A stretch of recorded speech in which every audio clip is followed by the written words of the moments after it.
కైలాసంలో ఉండేటువంటి శివుడే ఇక్కడ భూ కైలాసంగా ఉన్న కాళహస్తి క్షేత్రంలో కూడా ఉన్నాడు. ఒక్క విషయం గమనించండి, ఇది వాయులింగం. ఆంధ్రప్రదేశ్ ప్రజలు అదృష్టవంతులు. పంచభూతలింగాల్లో భూలింగం, జలలింగం, అగ్నిలింగం, ఆకాశలింగం తమిళనాడులో ఉన్నాయి.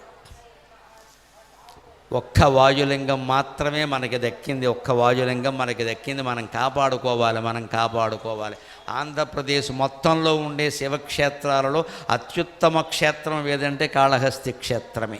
పంచభూతలింగాల్లో వాయులింగం ఎక్కడ, పైగా అక్కడ దీపం ఎప్పుడూ కొండెక్కడం అనేది ఉండదండి. అలా వాయువు సహకారంతో అలా వెలుగుతూనే ఉంటుంది అక్కడ. ఎందుకంటే పాము ఆకారం ప్రధానంగా, పాము వాయువుని స్వీకరిస్తూ ఉంటుంది అంటారు. అందుకని వాయులింగము అంటారు ఖచ్చితంగా. పైగా మన జీవితంలో కూడా వాయువే ముఖ్యం. ప్రాణవాయువు లేకపోతే జీవితం ఏముందండి? కాళ్ళు చేతులు ఏమన్నా ముందు ప్రాణవాయువు ఉండాలి. ఆ ప్రాణవాయువే కాళహస్తీశ్వరుడు.